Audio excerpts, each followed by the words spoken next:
이 이야기는 실제 90% 뻥튀기 10%를 적절히 섞어서 만든 이야기입니다. 적당히 즐겨주시면 감사하겠습니다. 일본에 처음 왔을 때 아는 사람도 없고 일본어를 배우고자 친구를 만들고 싶은 생각에 교류회라는 곳에 갔었다. 한창 한류 붐이 있을 때라 사람이 많았고 연령층도 다양했다. 애니메이션과 お前はもう死んでいる。 영화 1드로 단련되었기에 어느 정도 듣기는 가능했지만 やめて気持ちいいあんあん 역시 말하는 것은 익숙하지가 않아서 어려웠다. 교류에 온 일본인들은 역시 한류 드라마나 음악에 큰 관심이 있었고 나보다 더 많은 지식을 가지고 있는 일본인들의 이야기에 일본어를 제대로 말할 수 없던 나는 따라가기가 어려웠는데 あなたのベッドになりたいその歌の歌手でしょう。古いです最近はジョンバンハップイエよ 그 중에 나와 나이대가 비슷한 남자 A와 야구 이야기를 하며 굉장히 친해졌다. 이야기를 나누다 보니 다음에 야구장에 같이 가자며 핸드폰 번호를 교환하게 되었고 며칠 뒤 약속 장소에서 만나게 된다. 당연히 나는 전철을 타고 갈 줄 알았는데 차를 가지고 왔다며 차를 같이 타고 가자고 하였다. 별 의심 없이 같이 차를 타는데 40대 정도로 보이는 아저씨 두 분이 같이 있었다. 今日は2人じゃないの。野球好きな人同士に応援すればもっと楽しいから一緒に行こう。 차를 타고 가면서 정신없이 질문 세례를 받는데 오늘의 시합에 대한 이야기는 없고 いつ日本に来たかい兄弟はいるの韓国では何してたの 등등등 이야기를 하면서 가는데 전철로 10분 만에 갈 수 있는 곳을 30분이 지나도 야구장에 도착을 안 하는 것이다. 野球場はまだまだなの。 라고 물었더니 A 친구는 대답이 없다. 오늘은 야구보다 재미있는 캠프장에 갈 거야. 일본에 왔는데 친구를 많이 만들어야지 야구장 가면 친구 없어. 이거 뭐지? 나 오늘 야구장 간다고 왔는데? 말도 제대로 통하지 않는 이국 땅에서 처음 경험해보는 황당한 일에 웃으며 이야기하던 분위기는 급격히 냉각이 되었고 아무 말도 나오지 않았다. 차는 1시간을 더 달렸고 그동안 또 많은 질문이 쏟아졌으나 나는 하이, 이에, 시라나이 데스, 소데스카? 왜 단문만 내뱉을 뿐이었다. 머리 안속에서는 장기 밀매나 인신매매가 아닐까 두려움이 엄습하고 이놈의 교류에는 왜 나와서 이 젊은 나이에 죽어야 되는지 억울하다는 생각뿐이었다. 잠시 뒤 낯선 어딘가에 도착을 하고 낯선 곳에 내리라고 하더니 어떤 방으로 데리고 갔다. 바짝 긴장한 나에게 분위기를 읽었는지 콜라 한 캔 마시겠냐고 말하는데 도무지 마실 기분이 아니었다. 그렇게 긴장하지 마. 우리 나쁜 사람 아니야. 꿈을 갖고 일본에 왔을 텐데 여기에 한국 사람도 많어. 그리고 유명한 사람들도 많고 너에게 도움을 줄 수 있는 사람도 많어. 많은 유학생이 있지만 너만 특별히 데려온 거라고. 나는 이야기를 들으면서도 방문 앞에 서 있는 A를 노려볼 뿐이었다. 우리는 학회라고 공부하면서 많은 사람들과 친구가 될 수 있는 곳이야. 그제서야 감이 왔다. 이게 바로 일본판 도를 아십니까? 였던 것이다. 문 앞에 있는 A에게 분노가 치밀어 올라 A의 멱살을 잡고 이야기했다. 野球場の約束嘘つけ帰りたいんだよ。なんだこれは。お前も人間だろう。これは違うでしょう。 일드와 애니메이션으로 단련된 일본어를 속사포로 쏟아냈다. 내 인생에서 이 장면이 영상으로 남았다면 모든 국제영화제에서 외국어 연기상을 수상할 정도의 진심이 담긴 대사였다. 나의 분노에 찬 대사와 함께 방 안에 있던 모두가 놀랐는지 わかったから落ち着けて 를 연신 내뱉었고 A는 고개를 숙인 채 아무 말도 하지 않았다. 그 뒤 돌아가는 것은 우리가 차를 태워줄 수 없으니 알아서 돌아가라고 하였고 가장 가까운 전철역을 알려주었는데 뛰어서 20분 정도가 걸렸다. 사이타마현의 띠로리역에 도착해서 시각표를 보았는데 1시간에 전철이 2-3대 정도 밖에 다니지 않아서 전철을 기다리면서도 그 사람들이 따라올까 조마조마했다. 일본에 살면서 느끼지만 한국 사람들과 달리 일본 사람들은 친해지기가 정말 어렵다. 물론 사람에 따라 차이는 존재하고 모든 일본 사람들이 그렇다는 것은 아니지만 대부분의 일본인들은 서로를 알아가는 시간이 꽤 많이 필요한 사람들이다. 이것을 계기로 금방 살갑게 대하는 사람은 약간 거리를 두는 버릇이 생겼다. 마음의 안식처를 만들어줘야 할 종교가 사람을 불신하게 만드는 씁쓸한 경험이었다. 마지막으로 구독과 좋아요는 사랑입니다. 이 이야기는 실제 90%, 조미료 10%를 적절히 섞어서 만든 이야기입니다. 적당히 즐겨주시면 감사하겠습니다. 그때는 2000년대 후반, 일본에 유학을 하면서 일본어 능력 시험 1급도 따고 신문 잡지도 별 무리 없이 읽을 수 있게 된 나는 다른 유학생들이 하는 평범한 아르바이트보다 조금 특별한 아르바이트를 하고 싶어졌다. 영화학과를 졸업한 나는 어떻게든 전공을 살린 아르바이트를 하고 싶기도 해서 영상으로 검색한 아르바이트 중에 그때 내 눈에 확 띈 아르바이트? 그 시절 아르바이트 시급이 보통 900엔에서 1000엔에 비교한다면 1200엔에서 1300엔 정도로 20% 이상 급여가 높았고 20대 남자의 호기심을 충족시켜주면서도 보통의 유학생은 할 수 없는, 일본인이 아니면 할 수 없는 아르바이트? 바로 AV 모자이크 편집 아르바이트였다. 21세기가 되었으나 아직 그 시절은 인터넷으로 응모하는 방법보다는 아날로그가 주류인 어중간한 때였다. 우편으로 이력서를 보내서 면접일자에 대한 연락을 기다리거나 전화를 걸어서 아직 모집하는지를 묻고 면접일자를 잡고 면접을 보러 가는 방법이 주류인 시대였다. 그렇다고 내 대학 시절 한국처럼 모집문을 보고 바로 가서 아르바이트 하고 싶다고 하면 일단 전화해서 문의하라는 차가운 대답을 들었던 기억이 있는데 아날로그 방식을 선호하면서도 그들만의 방식이 있는 느낌이었다. 뭐 어쨌든 로마에 가면 로마의 법을 따르라 했으니 나는 일단 전화를 해서 면접을 잡아보기로 했다. 2000년대 일본 유학생들은 알 것이다. 면접을 위해 전화할 때 그 두근두근 떨리는 마음. 내 나라에서는 알바 면접 따위 그냥 설렁설렁했는데 입에 붙지도 않은 존댓말을 써가며 마치 대기업 입사시험처럼 최선을 다해 전화 너머로 이야기를 하며 일정이 잡히면 설레는 마음으로 직접 손으로 정성스럽게 꾹꾹 눌러 쓴 이력서를 가지고 갔었다. 일본은 인쇄한 이력서를 가지고 가면 떨어질 확률이 100%라는 일본인 친구로부터 들은 기억이 있어. 어쩔 수 없이 자필로 쓴 것도 있지만 말이다. 하여튼 돌아와서 그 모자이크 바이트를 모집하는 회사가 3군데가 있었는데 모두 전화를 돌렸다. 언제 면접이 가능하냐고 질문을 받으면 회사의 사정에 따르겠습니다. 하라는 일본인 친구의 말을 충실히 따랐다. 그 중에서 한 군데에서 면접을 하자고 했고 그날부터 내 심장은 터질 것 같았다. 한국 사람들도 잘 알고 엄청 유명한 S사 면접이었기 때문이다. 지금까지는 알바 면접 전날까지 준비에 대한 스트레스로 가득하였으나 이번 면접만큼은 머릿속에서는 유명 여배우와 사랑에 빠지는 말도 안 되는 행복한 상상을 하며 즐거운 두근거림으로 며칠을 보내고 면접을 보러 갔다. 1층에 들어서자마자 오늘 면접 보러 오신 치바아제님이십니까? 몇 층에서 기다리고 있으니 여기 엘리베이터를 타고 올라가 주십시오. 외국 유학생으로 항상 3D 업종 면접만 보았던 나에게는 이런 친절함이 감동으로 다가왔다. 엘리베이터를 타고 올라가니 사무실이 보였고 깔끔한 흰색 테이블로 안내를 해주셨고 앉아있는 나에게 차를 내주셨다. 아르바이트 면접에서 이런 대우를 받아본 적이 한 번도 없던 나에게는 AV 기업에 대한 이미지가 급상승하는 순간이었다. 사회에서는 부정적이고 음습한 이미지가 강하다고 생각했던 나에게는 신선한 충격이었다. 그러던 중 면접관이 방으로 오셨고 게임 용과 같이 나올 법한 키가 크고 흰색 와이셔츠에 인상 좋은 형님이 오시고 나는 긴장하기 시작했다. 그런데 그 긴장감은 묘한 그 면접관분의 눈동자로 인해 스르르 녹았다. 나는 면접관분의 눈을 보고 이야기하는데 그분은 나의 눈동자와 마주치지 못하고 두 눈의 눈동자가 마치 만화 캐릭터처럼 여기저기 따로따로 돌아가는데 거기에 내 멘탈도 집중하지 못하고 같이 따로 돌아가기 시작한다. 면접관의 눈동자의 변칙적인 움직임에 나는 어디를 보고 대답해야 할지 도저히 집중할 수가 없게 되었는데 혹시 이분이 면접을 보는 이유가 집중력 테스트가 아닐까? 라고 생각이 확 들어. 면접 중간부터는 그분의 목젖에 시선을 집중시켰다. 왜 일을 하고 싶은지? 혹시 제일 급한지? 일본어는 언제부터 공부했는지? 한다면 주 며칠 가능한지? 기간은 어느 정도 생각하고 있는지? 내 이력서를 토대로 여러가지 질문을 하셨고 서로 웃기도 하고 화기애애한 분위기에서 30분 정도로 마무리되었다. 그러면서 마지막으로 이번에 하게 되는 일이 어떤 것인지 보여주시겠다고 하셨다. 엘리베이터를 타고 다른 층으로 가서 모자이크 작업을 하는 편집실로 갔다.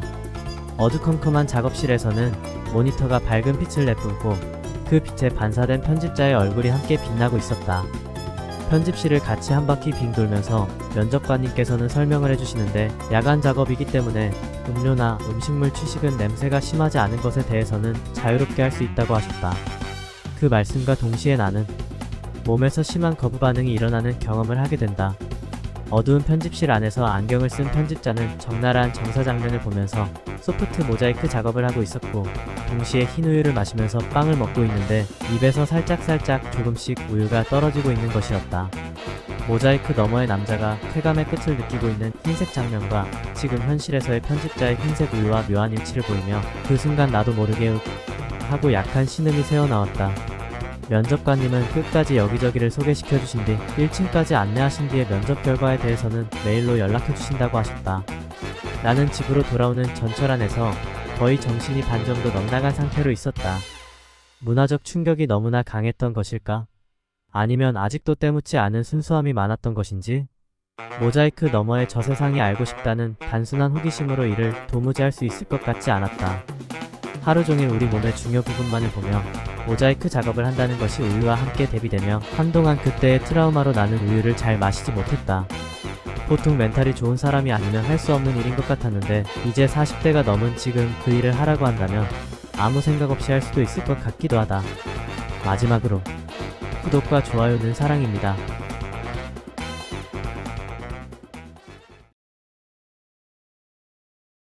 저의 일본 경험담은 실화 90%와 MSG 10%를 적절히 조합하여 만든 에피소드입니다. 즐겁게 즐겨주시고 구독과 좋아요는 사랑입니다. 요즘은 조금 바뀌었지만 15년 전까지만 해도 일본은 외국인에게 집을 잘 빌려주지 않는 나라였다. 일본인 보증인도 있어야 했기에 그럴 수가 없는 나는 한국 유학생들이 생활하는 기숙사 같은 곳에서 생활했었다.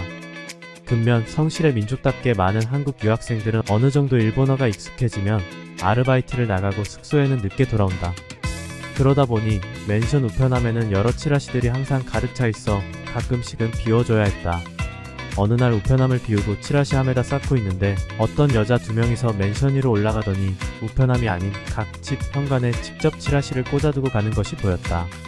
집에 들어가면서 확인하니 교회 치라시였는데 다시 1층까지 내려가기 귀찮기도 하고 혹시 교회 다니는 유학생 있으면 주려고 현관에 놔두었다. 다음날 아침 그 치라시는 누군가의 라면 받침대가 된 뒤에 음식물 쓰레기와 함께 버려져 있었고 별 생각 없이 1-2주가 지난 것 같다. 오후 4시쯤이었다.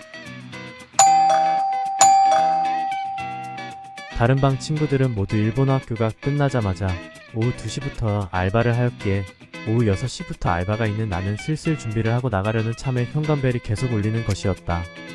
우리 기숙사는 인터폰이 없고 벨이 울리면 직접 문을 열거나 문이 작은 구멍으로 밖을 확인해야 하는 현관이라 직접 현관까지 가야만 했다. 가끔씩 다른 방 친구들의 국제 택배가 오는 경우가 있어서 받아 놔두려고 현관을 열었는데 문 밖에 서 있는 건 택배가 아닌 슈가의 아유미를 닮은 이쁜 여자애랑 묘한 분위기의 여자애 이렇게 2명이 서 있었다. すみませんなんちゃらかんちゃら 아차, 나 이제 준비하고 알바 가야 하는데 아 맞다. 우리 기숙사에는 알바를 전혀 안 하는 형 한 분이 옆방에 있었다. 그 형은 오타쿠 기질이 있었는데 게임과 애니메이션으로 갈고 닦은 일본어가 대단했다. 그날도 오다 노부나가의 야망을 하고 계셨다. 미안하지만 이분들 응대는 저 형한테 맡겨야지 생각하며 현관에서 옆방 형을 불렀다. 형, 여기 현관에서 이야기 좀 해주세요. 저 알바 가야 해서요. 그 순간 아유미를 닮은 여자애가 혀 짧은 귀여운 한국어로 말했다. 한국 사람이세요? 아, 예. 현관으로 오던 형은 뭔데? 한국말 할 줄 아네. 아따, 네가 알아서 해라. 내도 지금 바쁘다. 라고 말한 뒤 방문을 닫아버렸다. 조용히 오다 노부나가 야망의 BGM이 희미하게 울려 퍼지고 있었다. 여기 한국 사람 몇 명이나 있어요? 6명이 왜요? 그래요? 혹시 저희 받았어요? 전도하러 온 거예요? 여기 다 유학생들이라서 바빠서 못 갈 거예요. 저도 알바 나가야 해서 문 닫을게요. 짜잔 잠깐만요. 저희를 모듈에 정해주세요. 예, 미안해요. 전 이제 알바 가야 해서. 나는 더 이야기하면 길어질 것 같아서 종이만 받고 문을 닫았다. 그리고 또 일주일 뒤, 그 두 명이 또 왔다. 도찌라사마 데스카? 안녕하세요. 저예요. 두 번째 봤지만 정말 귀엽긴 귀엽다. 아, 저번에 종료? 여기 친구들 모두 교회 안 다닌대요. 그래요? 그러면 오빠라도 교회 안 가래요? 속으로는 언제 봤다고 나보고 오빠야? 라고 생각하면서도 이쁘긴 이뻤다. 예, 저는 알바가 바빠서 못 가요. 미안해요. 잠깐만요. 유학 생활을 많이 힘드시죠? 아니요. 그럭저럭 지낼만 해요. 여기 오시면 정부 보러 갈 수 있어요. 천국은 죽어야 가죠. 전 살아있는데 무슨 천국요? 죽어서도 정부 보러 갈 수 있어요. 우리 엄마가 49제 지내면 지옥에 안 간대요. 그지예요? 시즈큐 49. 제요. 그거랑 다르다요. 저희는 봤어요. 미안해요. 저 알바랑 공부가 바쁘고 피곤해서 볼 시간이 없어요. 우리는 한국 사람도 많이 있는 교회예요. 이쁘지만 이러다가는 또 시간이 길어질 것 같고 또 오면 진짜 귀찮기도 하고 일본에서 종교로 한번 데인 적이 있는지라 절대 가기가 싫었다. 정말 미안해요. 저 알바 가야 해서. 새로운 내용이에요. 그러면 이거라도 예예. 저 교회 못 가요. 타치는 현관문과 일단 종이를 받아서 타이틀에 눈이 갔는데 AXX 노 쇼닌? 뭔 교회 이름이 에오엑스 노 쇼닌이야? 하고 넘기려고 할 때 게임하면서도 현관 이야기를 들었는지 그거 한국에서 군대 안 간다 하는 여머머의 증인이대. 가시나 이쁘다가 혹하면 훅 간대. 군대까지 댕겨와놓고 말라고 그가노.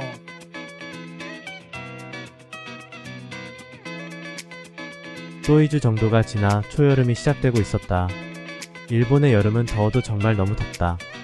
하루에도 몇 번이나 냉수 샤워를 해도 덥다.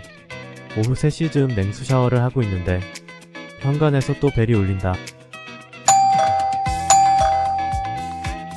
도찌라사마 데스카? 저예요. 문 열어주세요. 나 교회 못 가요. 아니 안 가. 잠깐이면 돼요. 지금 못 나가요. 아, 괜히 처음에 몇 번 받아줘서 일이 귀찮게 되는구나. 확실하게 끊어야겠다. 라고 생각하면서 수건을 허리에 두른 뒤 현관을 열었다. 샤워 중인데 잠깐 뭐요? 나 교회 안 간다고요. 이때 땅에서 하는 천둥 소리가 들리며 건물이 조금씩 흔들리기 시작하는데 그 흔들림과 함께 수건이 떨어지며 나의 아랫도리도 같이 흔들리고 있었다. 그렇다. 일본에 있으면 자주 느낄 수 있는 지진이 온 것이다. 아유미의 동공에도 지진이 왔고 묘한 분위기의 여자애도 흔들림에 많이 놀란 것 같았다. 미안해요. 내 몸에 놀란 건지 지진에 놀란 건지 계단으로 뛰기 시작했다. 내 물건이 하찮았는지 그 뒤로 귀여운 아유미는 우리 집에 다시는 오지 않았다.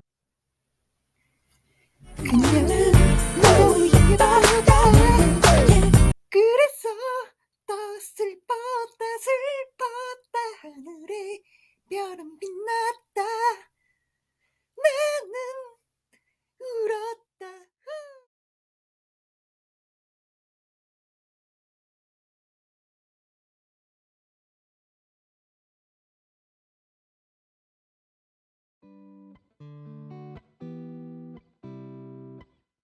오늘도 실화 90% 미원 10%로 적절히 맛을 낸 저의 일기 출발합니다.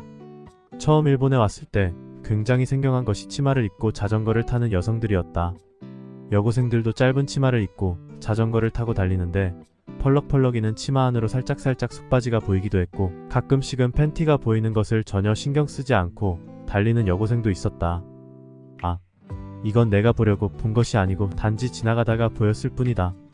절대 오해하지 마시라.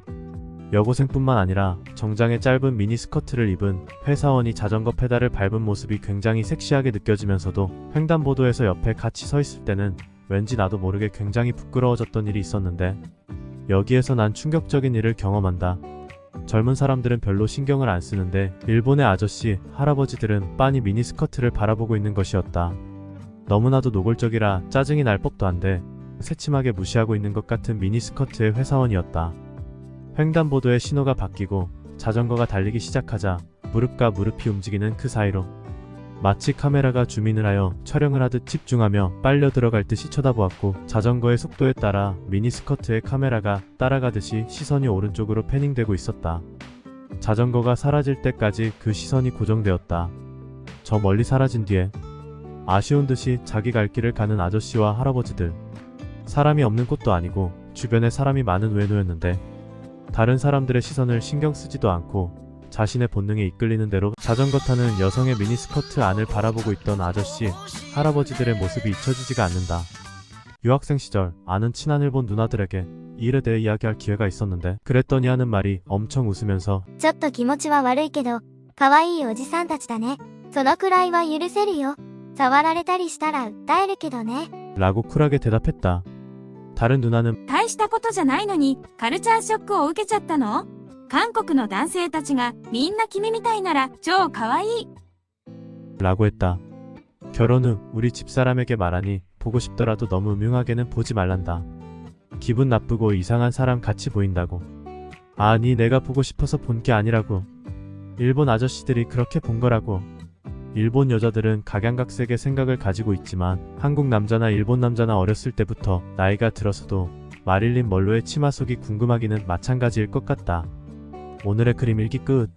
구독과 좋아요는 여러분의 사랑입니다. 항상 감사드립니다. 그럼 다음 시간에 또 봐요.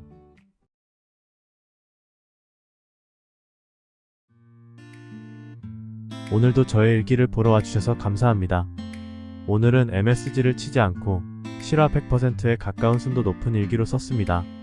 출생률이 떨어지고 급격한 노령화가 진행된 일본을 직접 느낀 저의 경험담 오늘도 출발해봅니다. 6년 전부터 도쿄 편의점을 가면 계산을 해주는 직원이 일본인은 거의 없고 대부분 외국인이 일을 하고 있었던 것 같다. 내가 살고 있는 집 안은 외국인은 가끔씩이나 볼 수 있던 수준이었는데 2-3년 전부터는 도쿄와 마찬가지로 편의점에서 계산해주는 직원이 거의 외국인으로 변했고 일본인은 거의 찾아볼 수가 없어졌다. 내가 유학 시절 편의점 아르바이트를 하였기에 반가운 마음에 항상 국적은 어디인지 물어보면서 힘내라고 덕담을 해주곤 하는데 요즘은 한국인과 중국인 유학생 알바는 드물고 동남아시아나 중앙아시아, 인도, 파키스탄 쪽 유학생들이 많은 느낌이다. 사실 내 유학 시절 20년 전만 해도 편의점에서 유학생이 아르바이트를 하긴 했으나 외국인이 하기는 어려운 곳이었다. 우선 일본어가 완벽해야 했다. 서비스업이기 때문에 기본 존경어와 겸양어가 되어야 했고 고객의 여러 요구에 대응이 가능해야 했기에 점장들의 면접이 빡세였고 아르바이트 모집 시 외국인 가능이라고 표시된 곳이 지금보다 현저히 적었다. 겉모양은 한국의 편의점과 거의 같은데 한국 대학생 시절 편의점 알바를 생각하면 안 될 만큼 일본의 편의점 알바는 훨씬 복잡했다. 손님이 들어오고 나갈 시에는 반드시 いらっしゃいませ。またお越しくださいませ。 를 말해야 하는 것을 시작으로 한국처럼 업무 시간에 핸드폰을 보거나 잡담할 시간이 거의 없도록 바닥 청소, 화장실 청소, 실내 온도 체크, 건품, 상품 보충 등을 정해진 시간에 하면서 고객 응대까지 모두 할 수 있도록 매뉴얼이 짜여져 있었다. 우편 및 택배 서비스를 하기 때문에 불편함 없이 한자를 읽고 쓰기가 가능해야 했으며 지금처럼 주소나 성명을 컴퓨터로 입력하거나 인쇄하는 것이 아닌 직접 필기로 써야 했다. 고객 짐을 맡아두는 서비스도 있어 뒤에 인수인계를 하려면 일본어로 메모도 가능해야 했다. 그 외에도 수많은 카드 및 상품권 대응, 계절마다 특별히 판매되는 메뉴와 기간 한정 상품, 특별 할인 기간에 해야 할 일도 있었고 영화표나 콘서트, 유명 리조트 할인 티켓 발권 등을 모국어도 아닌 일본어의 기계들을 제대로 조작할 수 있도록 가르치는 것이 꽤 귀찮기도 하고 익숙해지기까지 일본인보다는 시간이 걸리기 때문에 잘 뽑지 않았던 일본이었다. 지금은 코로나와 고령화의 영향으로 24시간이 아닌 곳도 있지만 20년 전만 해도 편의점은 24시간 영업이 기본이었다. 심야 시간대에는 외국인이 일하고 있으면 범죄의 위험성이 높아지는 점 때문에 일본어가 능숙한 외국인을 채용하더라도 심야 시간대에는 잘 넣어주지 않았는데 오랜 기간 일하며 점장에게 신뢰를 받는 사람이거나 한국인은 군대 다녀온 남자에 한해서 심야 시간대에 넣어주기도 했었다. 지금은 심야 시간대에 가도 외국인이 평범하게 보인다. 일본의 편의점은 이미 외국인이 없으면 영업이 불가능한 게 아닌가 할 정도로 외국인이 일하는 것이 평범한 것이 되어버렸다. 사실 도쿄는 편의점뿐만이 아니라 호텔, 식당, 간병인, 이자카야, 커피숍 등에 가보면 외국인이 없으면 영업이 안 될 것만 같은 곳이 많다. 저출산 고령화의 심각함이 피부로 와 닿는 요즘, 내가 살고 있는 치바에서 일본의 희망도 보인다. 의식 있는 젊은이나 여러 일을 경험한 사장님들이 기양하여 일자리를 만들고 애들도 많이 낳고 마을 사람들과 행복하게 사는 모습들을 보면서 한국의 미래도 결국은 이렇게 되지 않을까 상상을 해보면서 오늘의 일기 끝입니다. 구독과 좋아요, 댓글도 달아주시면 큰 힘이 됩니다. 항상 감사드립니다.